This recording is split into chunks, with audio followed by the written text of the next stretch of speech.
Welcome to the Discount Property Investor Podcast, where we show you how to buy real estate at a discount so you can create wealth over time and income today.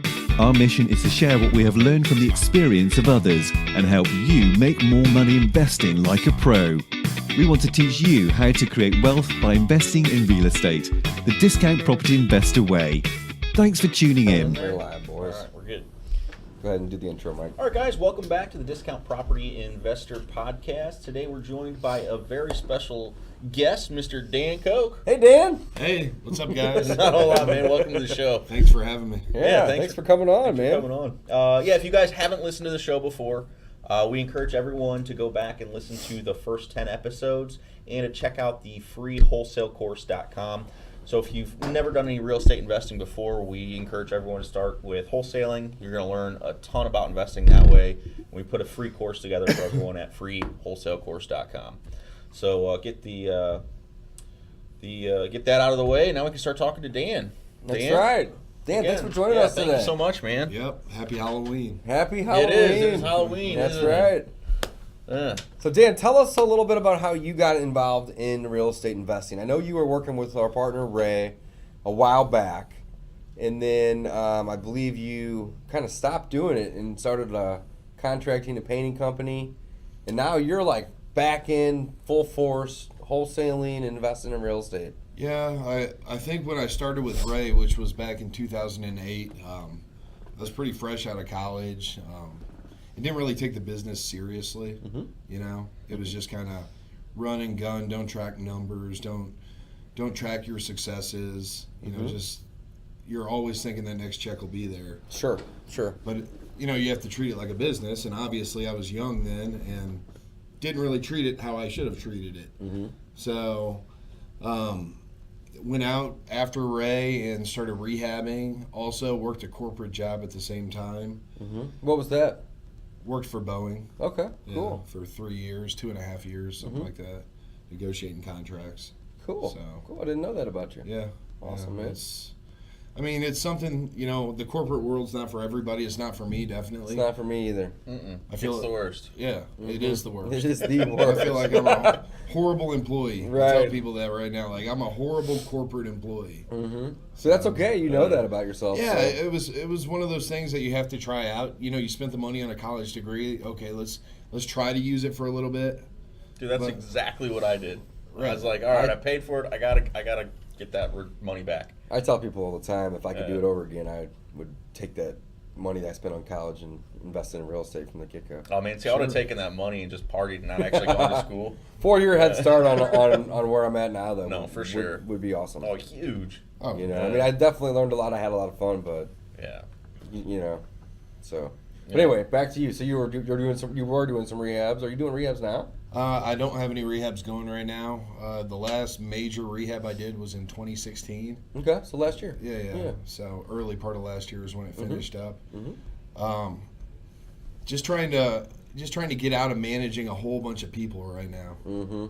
That's the thing. And, you know, I got kind of, I was rehabbing my own houses, and then people were asking me, hey, could you do some work for me? Could you do some work here? Could you do some work there? And I kind of got away from what I'm good at. Right. I'm not good at managing a ton of grown men that don't want to work, you know? It's Right, stressful. so- It's hard. Nobody wants to do it. Right, so Dan was doing, his own flips, and it sounds like you kind of branched out and then Yeah. you started running a contracting business, essentially. Right. Just because the money was there, the need was there, the want was there. The only desire that wasn't there is by the people I was trying to employ. They didn't want to work. Everybody wants to work until they get a job. Yeah. That's right. They all show up to the interview process, but then once they're supposed to come on site to fix that sink or drain or wall or Right. whatever, it's a pain in the ass. So it's good to be back doing what we all love to do. Right, which is wholesaling. Yeah. So Dan's been working with us for how long, Mike? It's been a while now, Yeah. man. Probably close to a year. I mean, probably 7-8 months, give or take. Since May or June, something Since like May or that. June, okay. Yeah. Okay, good deal. And Dan's had a ton of success. You've already done several deals, and I love the fact that you have already started to take on people underneath of you, essentially. So you have I don't want to call them assistants, but you have people that you've partnered with. Let's call them JV partners. Right. That have taken on a lot of your work in terms of acquiring and going out and finding those motivated sellers. So let's talk about that. Just quickly. Who are these people? How did you recruit them, and what exactly are they doing to help you get that next deal? So the main guy that I have right now is a kid that he's pretty much fresh out of college, been out of college a couple of years, we'll say, and just really motivated to get in the business. And he was actually a lead from LinkedIn. No shit. Yeah, that's cool. Just somebody who wanted to learn the business. Now, when you say the business, real estate investing? Real estate investing. Not wholesaling, just real estate investing. Well, wholesaling, real estate investing, the whole thing. The whole thing. Like, he wanted to know, how do I get into this? How do I get started? Where do I go from here? And I was that same person. Sure. We all were. Back in 2008. Yeah. Didn't know who to listen to. Didn't know whose content was worth anything. Didn't know who I should spend money with, or is there free stuff out there? Well, this kid, he's in the same position, so I just felt like I'll give him the same chance Ray gave me. Right. And he's basically doing the same things I did for Ray almost 10 years ago. Sure. And that's the best way to start. It really is. Just work with somebody that knows what they're doing, right, versus trying to find all of the information online. We just did a podcast earlier that we talked just about that exact same thing. All the information's out there on the web. Well, it's just filtering through it. It's filtering. Well, not only that, but putting it together. It's like, do you want to learn how to do this business in a few months, or even a few weeks, or do you want to learn how to do this business over a couple of years? Right. By hiring somebody or working with somebody like you are doing, and he's doing with you, I should say. Speeds that whole process up. And we're all doing that to some point, right? In our business, in our lives. Absolutely. It's just too tough to do everything by yourself and be efficient at it. Absolutely. Well, not only that, but it's just too stressful. Who wants to work 16-hour days? Right. Not me. And plus, you waste your time on a lot of stuff. That's the main reason that so much. I would just say it's better to hire somewhere, to work with someone. Right. Is you skip over all the BS and you focus your efforts on the things that are going to make you money. Right. Absolutely. But you got more than just that one guy. You got a couple people working with you and for you at this point, don't you? I have another girl that's making phone calls. She ran a call center here locally for a while, and because of some family health reasons, she can't work in the call center anymore. So she's does from home. Yeah. Awesome. We're training her up, trying to get her more comfortable on the phone with real estate type of calls. So Right. That's awesome. Yeah. Very cool. Well, I love the fact that that you've kind of taken an untraditional approach to finding the leads, because most people don't have it in them to just pick up the phone and call a seller. What they do is they'll spend money on a bunch of mail, or spend money on bandit signs, or they'll spend money on online advertising, and they'll try to get those people to reach out to them. But you are just a pedal to the metal type of a guy, to where you're like, screw that, we're gonna get lists of people, and we're gonna call them straight up and make offers on their home, so on and so forth. Right, and we're just cutting out time. One thing, right? Right. The expense of mailing them. It does cost money to retrieve phone numbers, but if we mail somebody 8 times and never get a response, that's costing money, right? Right, and time. And time. We can just call them directly, and then at the end of the day, it's like those difficult things that nobody wants to do. That's where the gold is. It puts you way ahead of the pack. That's what I was just going to say, because Dave, you're talking about people are willing to send out mail, and they're willing to do AdWords, and they never answer their phone. And then they don't even answer the phone. Or call them back. I mean, which is terrible. Yeah, it's just such a waste of money. So, AdWords in some areas could be $5 a click. It could be, I know in some areas for certain keywords, it could be hundreds of dollars. Yeah, it depends a click or a call, and then they don't even answer the phone. Especially in our business. I know AdWords are pretty high per click. We were spending about $20 a click for a while. Yeah, I'm going to keep that between us here. Yeah, we were paying way too much. Well, we don't do that anymore, though, because it wasn't worth it. You know? But, the fact that you can, purchasing the numbers has an expense, of course. but just calling those individuals up, getting their information. It does, but it doesn't have to. I mean, there are certain ways you can go online and look up people's numbers now. That's true. If you take the time, I mean, Right. you can go out there and find these numbers. Sure. Right. It's just it's a different expense. It's your expense of time at that point. Right. So yeah, but no, it's getting on the phone. It's awesome. But then when you start doing it, you start knowing how many people you have to call to reach somebody, and how many people you have to reach to get an appointment, and how many appointments you got to set to get a contract, and how many contracts it takes to actually close one and flip one and fund it. So then you're tracking your business. You can set yourself up for the next year, share your goals with your team. If you have motivated people, they're going to see those, and they're going to know, hey, the more money I'm making, the more money he's making. We're all making money. Household Easy, Discount Property Investors making money. Right. Yeah. It's just a win-win-win. That's what I love. I love when Dan came in. You mind sharing your goal for the year with everybody? Yeah. 2018, I want to do 100 houses. I want to buy and sell 100 houses in 2018. That's awesome. So we had a little meeting, our sales meeting, and Dan's just like, "That's my goal. I want to do 100 houses." And he kept getting feedback. He's like, "Well, what about this? What about this?" No, I don't wanna care. do 100 I don't houses. care. That's the goal. That was great. Yeah. Awesome. And you know what? Are we going to hit it? We're going to try. We're Yeah. going to do everything we can to hit it. And you know what? If we come up short, but we're still way up there, So what? then we're going to do 120 the next year. Right, We'll just keep right. raising it. I love it. Well, if you don't hit your goal, Dan, and you flip 80 houses next year, how disappointed are you going to be? Right. You 80 flipped houses. 80 houses. I know. Right. Yeah. I mean, it's one of those things where you're shooting for 100, You're right. and you're just setting yourself up for success, which is awesome. Mm-hmm. So I love the fact that you talked about like reverse engineering the numbers, because the first real estate coach that I ever hired, that was like the first thing that we did. We essentially said, how much money. So he started with, how much money are you looking to make in the next couple months? Right. And I gave him that figure, and then he said, okay, how much money are you estimated to make off of a deal? And then we determined that number. So then we reverse engineered it to then know how many deals I needed to do. So then he said, okay, well, what's it going to take to do a deal?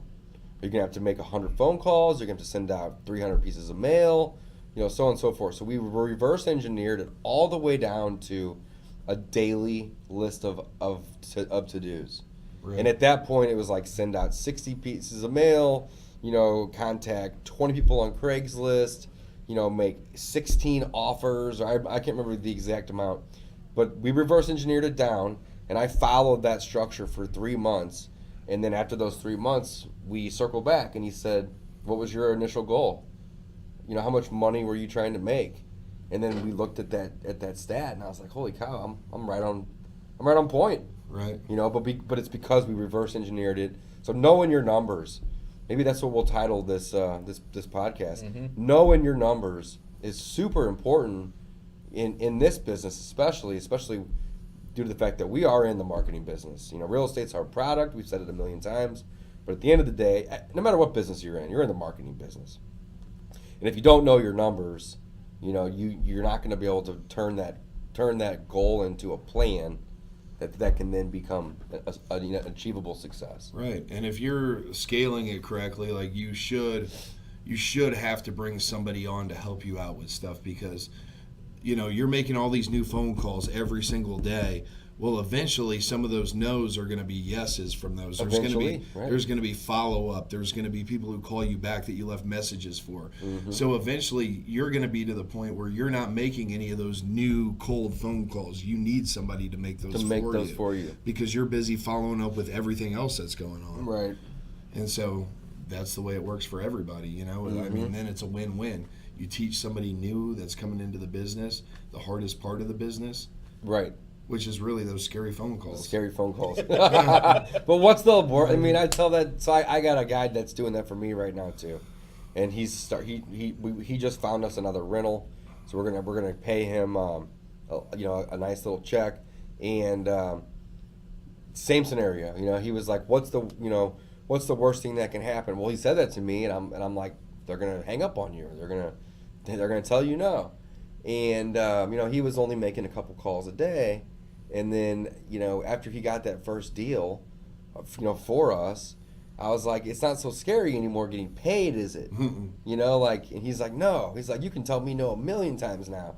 And then since that day, his number of daily calls has went from like, I don't know, maybe 10 or 15 a day to like 60. Right. Because he's like, tell me no. It's just that I'm that much closer to that next yes. And it's probably too deep for this short time here, but like, you know, there's that pleasure and pain. You know, is the pain of making a phone call greater than the pleasure of receiving a check? Like, yeah. How do you right.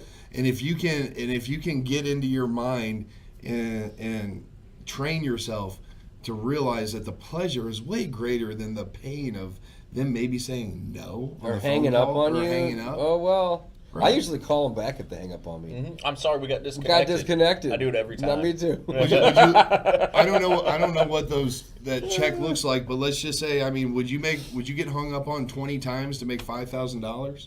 No, or absolutely $10,000? not. If you knew that you had to make 100 phone calls and you were going to make a check for $10,000, but you're going to get hung up on 99 times, would you do it? Absolutely. Yeah. So that's the way people have to look at it. They track their numbers. So I don't understand why that's so hard for most people to like get that through their thick skull. You know, because a lot of people our age like to text now, so calling is even harder. I guess so, man. Anything they've ever done. Right. You know, but again, I've done several coaching programs, and my goal with each of the program was not to make the most money. It was just to be like the number one person in the program. Mm-hmm. And I've done 3 of them, but 2 of them were like short 8 or 10 week programs. Right. Both times I was number 1. And at the end of the time, it was all based on scorecards, which is what we give our students. And my scorecard, as far as number of calls made and all these things, was 3 to 5 times everybody else. Right. It's like, how hard is it to make that phone call? It's not, but I guess people just have that fear, you know, of picking up the phone and. Yeah, and you know what? The person on the other end of the line is probably caught off guard. Mm-hmm.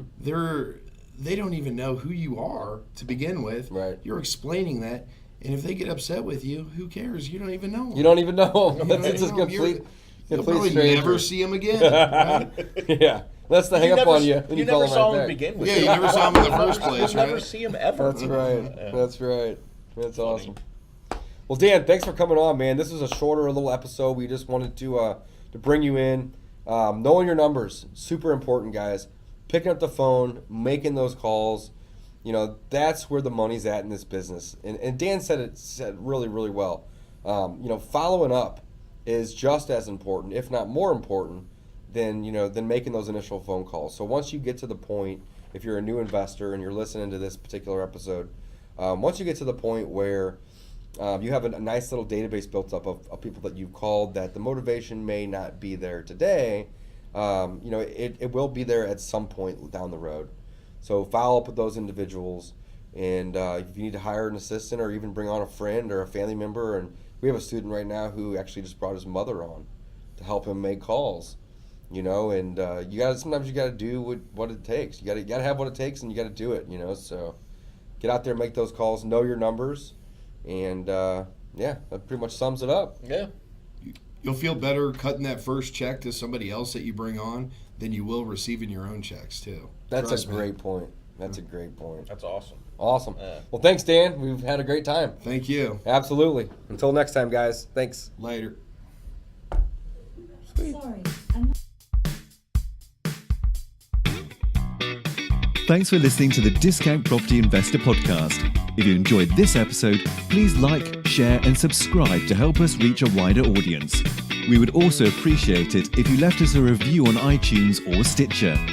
Thanks in advance for your support. And remember, you make your money when you buy and get paid when you sell. Now let's go build some wealth.